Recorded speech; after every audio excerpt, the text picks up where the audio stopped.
بسم اللہ الرحمن الرحیم۔ انسانی زندگی میں ہمہ جہت تبدیلی لانے کا تقاضا ہے کہ ایسے مواقع کی اصلاح پر توجہ دی جائے جہاں عفو درگزر کا کوئی گزر نہیں ہوتا۔ یہ موقع میدانی جنگ کا ہے جس میں انسان درندوں کی سطح پر اتر آتے ہیں۔ رسول اللہ صلی اللہ علیہ وآلہ وسلم کی بعثت کے وقت جنگ ایک ایسی ہولناک مصیبت تھی جس میں گیہوں کے ساتھ گھن بھی پس جاتا تھا۔ جنگ میں بربریت کا مظاہرہ کرنا بہادری اور فخر کی بات سمجھی جاتی تھی۔ اس کے علاوہ عرب جنگ کو وسیلہ معاش سمجھتے تھے۔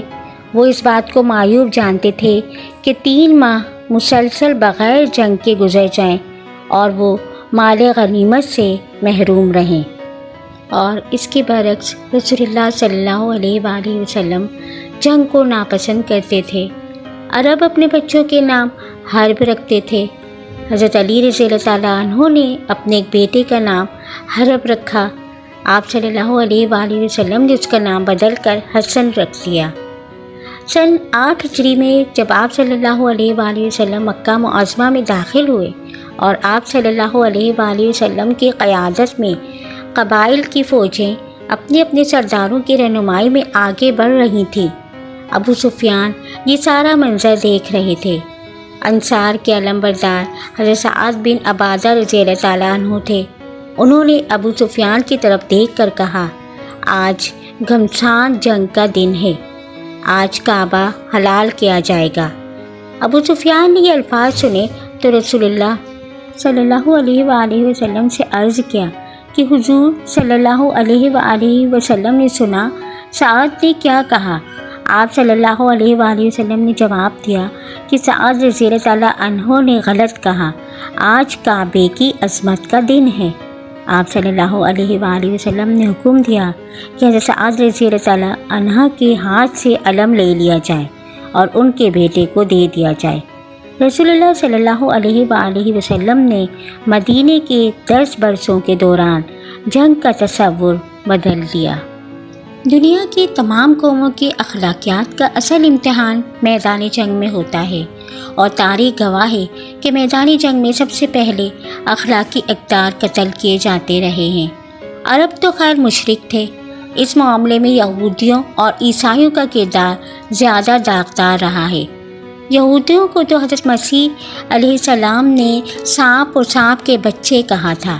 خود عیسائی بھی جنگ میں کسی اصول کے پابند نہیں رہے ہیں، بلکہ تاریخ کا طویل ترین خونی باب امن کے انہی علمبرداروں کی خونریزیوں سے مزین ہیں، جنہوں نے پچھلے 2000 سال سے زمین کے چپے چپے پر تبلیغ کی ہے کہ مارنے سے مارا جانا بہتر ہے۔ عرب قبائلی برتری، اسیت، مال غنیمت اور انتقام گیری کے لیے جنگیں لڑتے تھے۔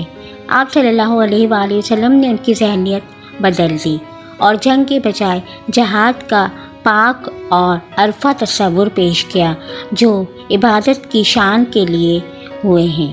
آپ صلی اللہ علیہ وآلہ وسلم نے ارشاد فرمایا کہ وہی لڑائی خدا کی راہ میں ہوگی جس کا مقصد ہو کہ اللہ کا بول بالا ہو جائے۔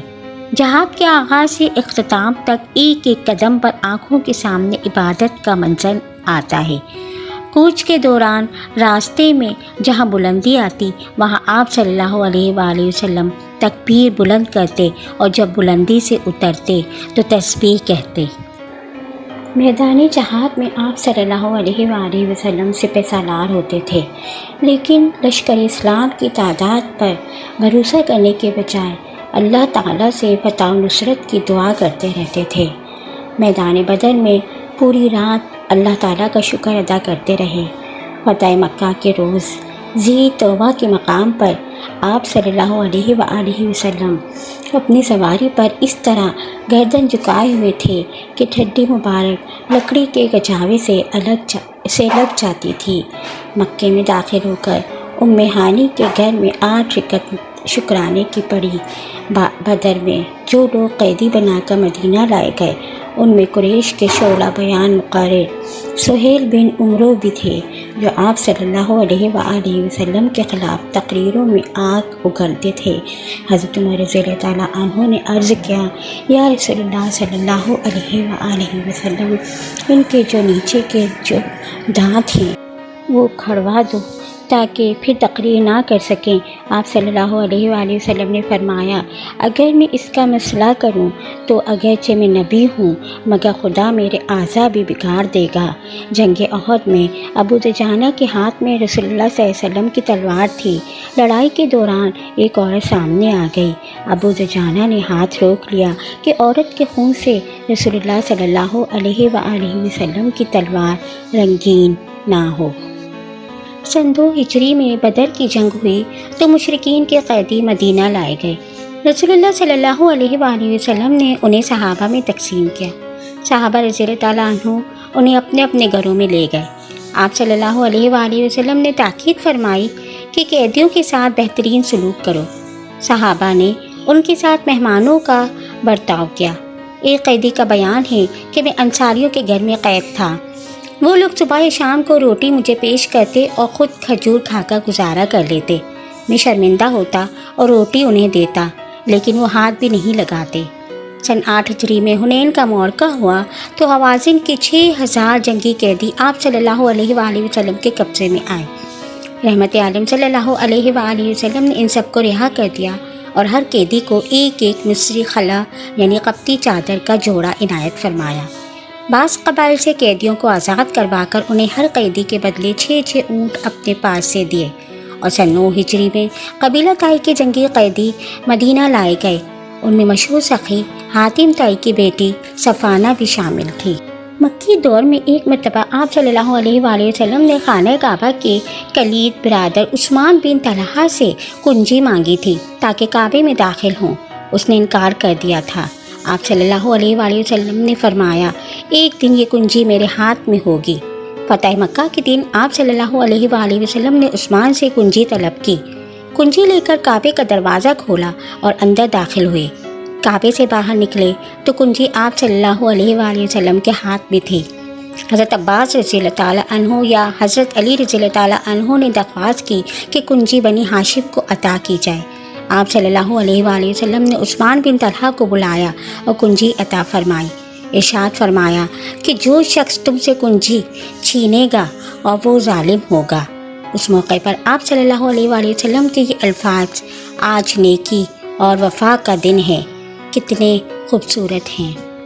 اسی طرح ایک مغربی مورخ نے لکھا ہے کہ یورپ والوں نے مفتوح قوموں کے ساتھ بہترین سلوک اور میدان جنگ میں دشمن کی لاشوں کے احترام کا سبق اسلام ہی سے سیکھا ہے، لیکن پچھلے 300 سال کی مغربی تاریخ کو دیکھے تو معلوم ہوگا کہ وہ اس سبق کو کب کا بھول چکے ہیں۔ اس کے مقابلے میں 1300 سال پہلے کے اس نظام اخلاق کو دیکھیے۔ حضرت خالد رضی اللہ تعالیٰ عنہ نے غلطی سے شک کی بنا پر ایک جگہ تلوار چلا دی جس سے کچھ لوگ مارے گئے۔ رسول اللہ صلی اللہ علیہ وسلم نے سنا تو کھڑے ہو گئے اور قبلہ ہو کر 3 مرتبہ کہا، اے اللہ، خالد نے جو کچھ کیا میں اس سے بری ہوں۔ اس کے بعد آپ صلی اللہ علیہ وآلہ وسلم نے حضرت علی کو بھیجا، جنہوں نے ہر ایک مقتول حتیٰ کہ کتوں تک کا خون بہا ادا کیا ہے۔ اس لیے ہمیں چاہیے کہ ہم حضور اکرم کے اخلاق حسنہ پر عمل کریں۔ اگر میری ویڈیو پسند آئی ہو تو اس کو لائک، شیئر اور سبسکرائب کیجیے۔ جزاک اللہ۔